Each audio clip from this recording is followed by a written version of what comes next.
Captain speaking.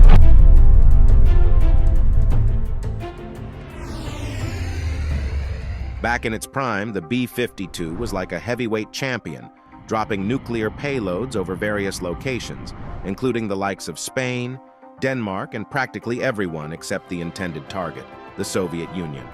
It was notorious for its unreliability, and tragically, it claimed more lives of pilots than many other bombers in the U.S. fleet. Today, this scandalous aircraft is still soaring through the skies, defying all odds. Now transformed from a heavyweight nuclear bomber to a versatile all-rounder, the B-52 has undergone numerous upgrades that made it into its current masterpiece. However, when its latest variant was announced, people asked questions. Why is this legendary bomber getting an upgrade instead of a gold watch and a comfy retirement?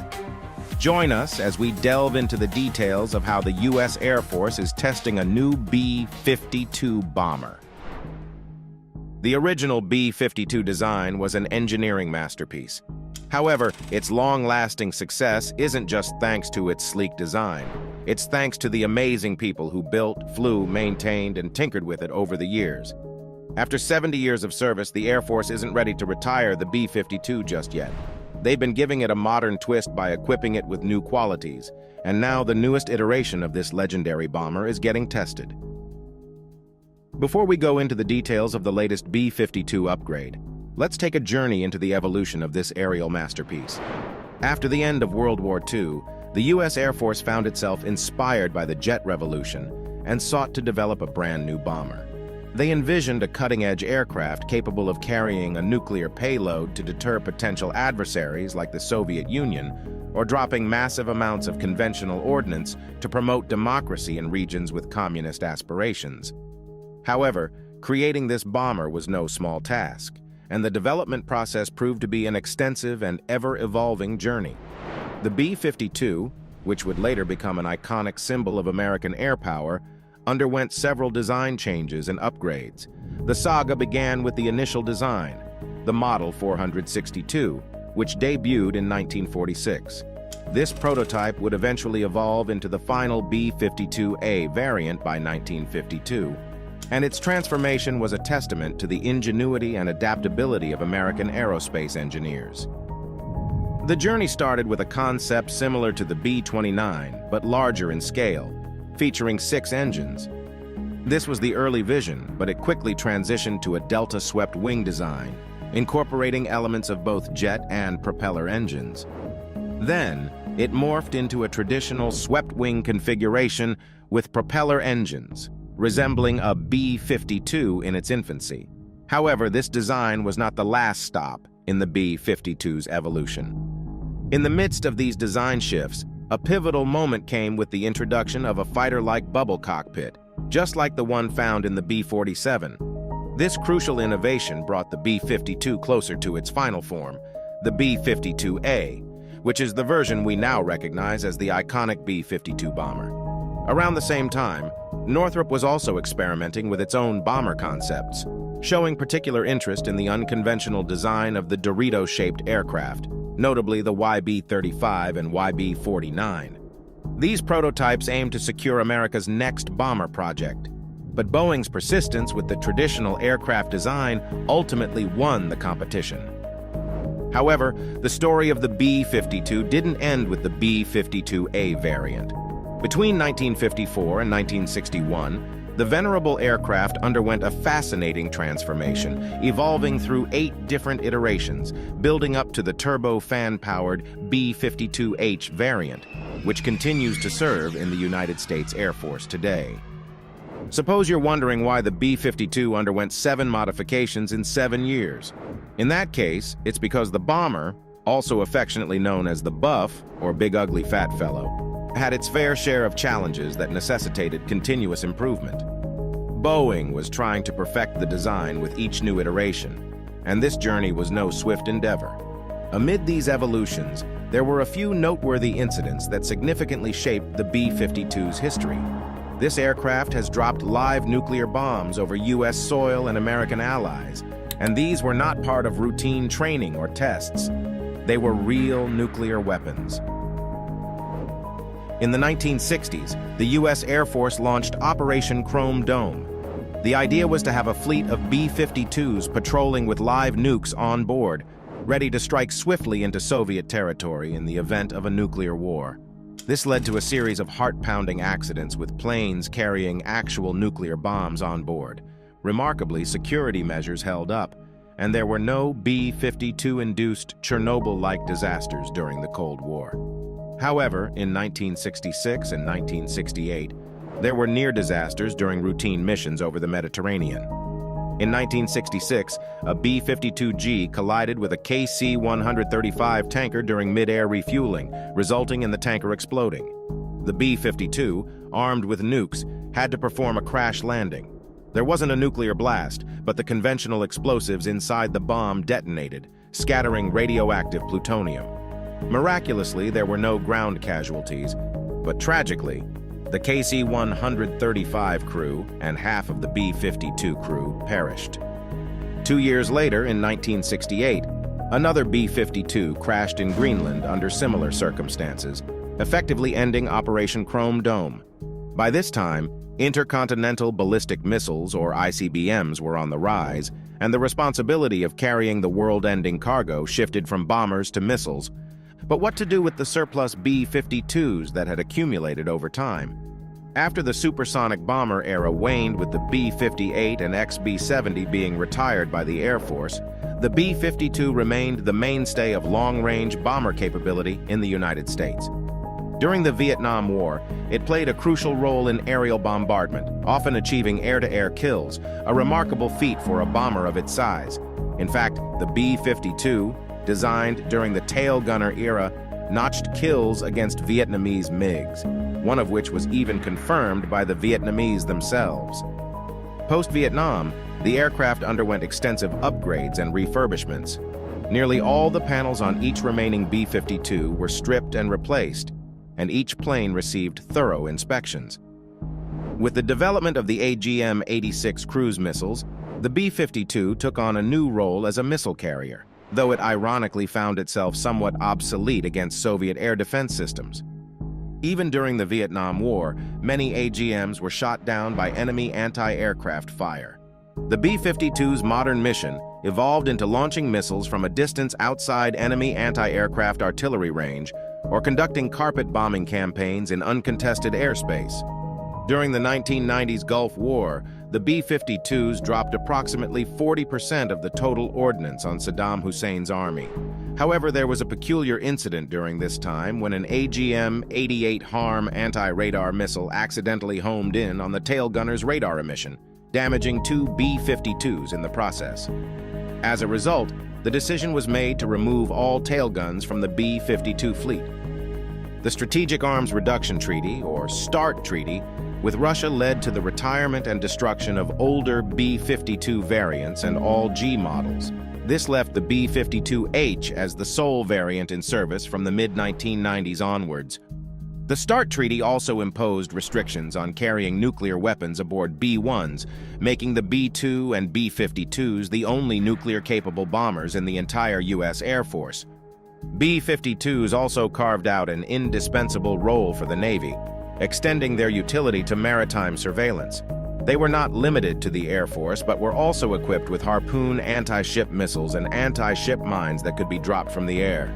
This versatility made them the perfect Navy bomber during the late 1980s. The era of Soviet pilots harassing U.S. carrier groups was marked by daring maneuvers, with Soviet aviators taking photos, flying at dangerously low altitudes, and recreating scenes straight out of the blockbuster movie, Top Gun.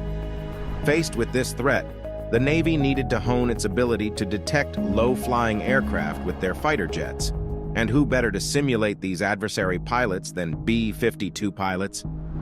The surprising twist is that B-52 pilots became so adept at their role that on one memorable occasion, they boldly informed a carrier's air traffic control that they had spotted the airline itself. When the skeptical ATC couldn't confirm their claim and suspected deception, the B-52 pilot replied with a challenge. "Look below deck level." They buzzed the carrier just above the water's surface, executing a move right out of a Hollywood blockbuster, much like the scenes in Top Gun. The result had iconic pictures of B-52s flying perilously close to the carrier deck, a testament to the extraordinary flying skills and audacity of the B-52 pilots. One can only imagine the pride of Tex Johnson, a legendary pilot who had once executed a daring barrel roll in the 707. As the years went by, many of the mechanical and operational issues plaguing the aircraft were resolved, endearing the plane to its pilots. However, the venerable B-52 Stratofortress is still in the midst of a transformative journey aimed at securing its continued relevance well into the future. In July 2019, a significant agreement was made within the realm of American defense, promising to usher in a new era for the iconic B-52 Stratofortress. This agreement was born under the U.S. Air Force's B-52 Radar Modernization Program. It involved the prestigious defense firm Raytheon or RTX partnering with Boeing to deliver state-of-the-art APG-79 ESA radar systems. The significance of this collaboration cannot be understated. The B-52 was set to undergo a transformation of its radar systems, dating back to the 1960s. Michelle Stychinski, Vice President of Agile Radar Solutions at RTX, explained that the incorporation of the ESA radar marked a vital leap forward. It replaced the aging radar technology on board the B-52, ensuring enhanced navigation and targeting capabilities, particularly in high-threat environments.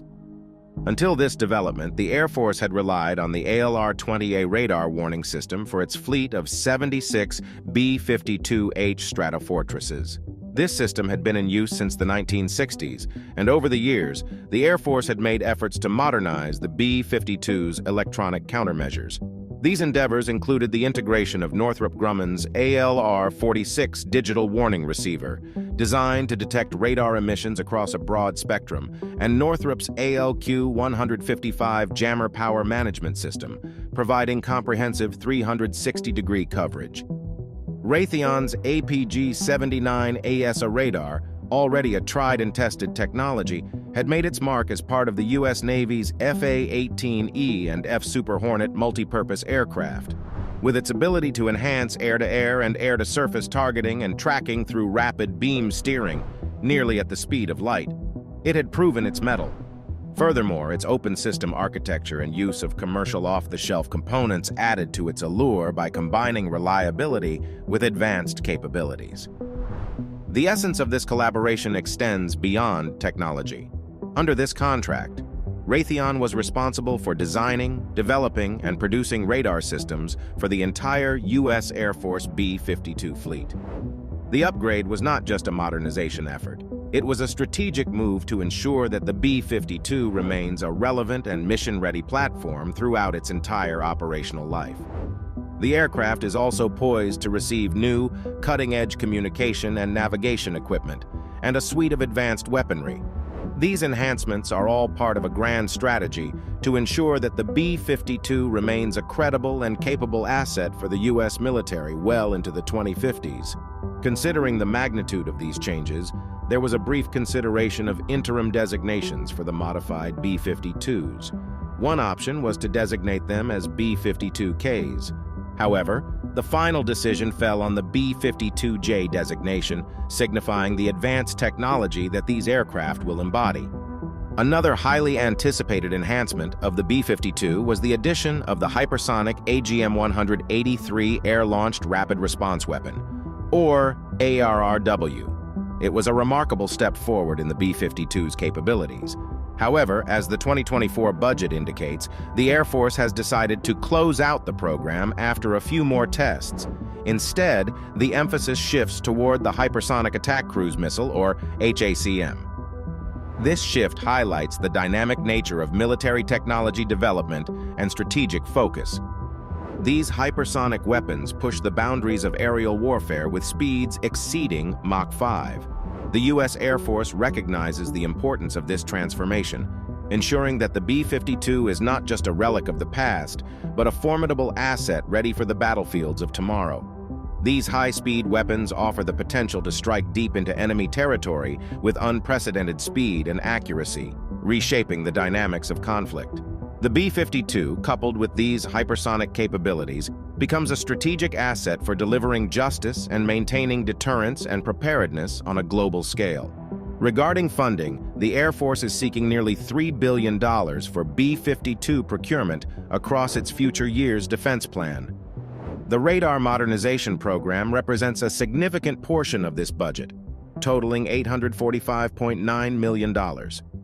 Research, development, testing, and evaluation associated with this program will amount to $371 million. On the other hand, the re-engining program is funded with $2.56 billion. It is set to peak at $650.5 million in 2025. This program aims to replace the original Pratt & AMP Whitney TF-33 engines with Rolls-Royce F-130s. Rolls-Royce has commenced the F-130 engine testing at the NASA Stennis Space Center Outdoor Test Facility in Mississippi, U.S. The upgrade promises 30% better fuel efficiency and eliminates the need for engine overhauls during the F-130's expected life on the B-52. The F-130 engines have been strategically chosen to supplant the existing power plants on the B-52 aircraft, representing a monumental step forward in this aircraft's modernization journey. It's anticipated that over 600 new engines will be delivered, underscoring the scale of this transformation. What sets this testing program apart is the fact that it marks the first time the F-130 engines are being tested in the dual-pod engine configuration of the B-52. Each B-52 aircraft boasts 8 engines, divided into 4 pods. The decision to replace the B-52's 8 Pratt & AMP Whitney TF-33 with 8 new ones instead of consolidating to 4 larger turbofans stems from a host of practical considerations. The primary reason for retaining 8 engines lies in the restricted takeoff clearance for larger diameter engines. The B-52's design, with its wings and towers, was optimized for these existing engines. Adopting larger engines would necessitate a more extensive and complex redesign, introducing potential risks that could impede or even jeopardize the entire program. In addition to these engineering complexities, the choice to stick with 8 engines was also guided by a desire for simplicity in the conversion process. The B-52 has been a linchpin of the U.S. Air Force's strategic capabilities for decades, and streamlining the conversion helps ensure a smoother and more efficient transition to the upgraded aircraft. Moreover, the decision to maintain 8 engines also takes into account the human factor. It's expected to facilitate the transition of B-52 pilots to the modernized aircraft. Pilots who have trained and operated on B-52s with 8 engines will likely find the shift to the upgraded B-52 with the same number of replacements a more straightforward and familiar process. This strategic choice underscores the intricate balance that goes into upgrading a venerable aircraft like the B-52. While new technology brings immense benefits, compatibility with the existing framework, simplicity, and the needs of the pilots must all be factored into the decision-making process. The Air Force anticipates that B-52Js, equipped with both new engines and new radars, will be ready for operational use before the end of the decade. This transition represents a technological leap forward and a strategic commitment to ensuring that the B-52 remains a formidable asset for many years to come. It's a testament to the aircraft's adaptability and the enduring importance of air power in the U.S. military. Despite the U.S. Air Force actively developing the upgrade program, they've extended the service life of the B-52H until 2045. This remarkable decision means that even 90 years after its initial introduction into military service, the B-52 remains operational and relevant. The enduring presence defies the conventional expectations for the lifespan of any aircraft, be it civilian or military. Before the creation of the B-52, no one expected it to stand the test of time for this long, especially since it replaced the B-36 Peacemaker. The B-36 became operational around the same time as the appointment of a new Strategic Air Command, or SAC, leader, Lieutenant General Curtis E. LeMay. Upon assuming command, LeMay was confronted with an SAC in disarray. Less than half of the available aircraft were operational, crews were undertrained, morale was low, and base and security standards were minimal. He swiftly implemented high-performance measures, including rigorous training for officers and enlisted personnel, revitalizing SAC and setting it on a trajectory of excellence. Despite the challenges and inner clashes, the B-36 represented an essential facet of the U.S. Air Force's capabilities. As the Air Force transitioned to independence from the Army in 1947, it encountered new challenges, including the emergence of the Soviet Union as an adversary. At home, budgetary struggles with the Navy, which viewed the Air Force as a rival for defense funds, added to the complexities of this transformative period. However, the B-36's obsolescence became apparent due to its lack of aerial refueling capability and its vulnerability to jet interceptors. The advent of swept-wing jet bombers ushered in a new era of aerial warfare, rendering propeller-driven bombers like the B-36 obsolete. The RB-36 variant of the B-36 played a role in strategic aerial surveillance during the Cold War, marking one of SAC's initial missions. This included photo reconnaissance, electronic intelligence, weather surveillance, and the search for Soviet atomic explosions. While the B-36 never engaged in active combat, its huge presence served as a potent deterrent. The aircraft's service life extended from 1948 to 1959, and it became a symbol of an era that bridged two distinct epochs in aviation history. Despite being overshadowed by its more famous predecessor, the B-29, and its enduring successor, the B-52, the B-36 left an indelible mark on aviation history. The short existence of the B-36 laid a good foundation for the production of B-52s, no doubt, so it needs to be recognized as a valuable stepping stone to greatness. Finally, like the recent F-15X upgrade and the development of new airframes for the U.S. Air Force, the B-52 has proven its enduring value over the decades. Its history is a testament to adaptability and continued relevance in the ever-changing landscape of military aviation. Thanks for watching. While you're still here, click on the link appearing on your screen to watch another of our interesting videos. See you there.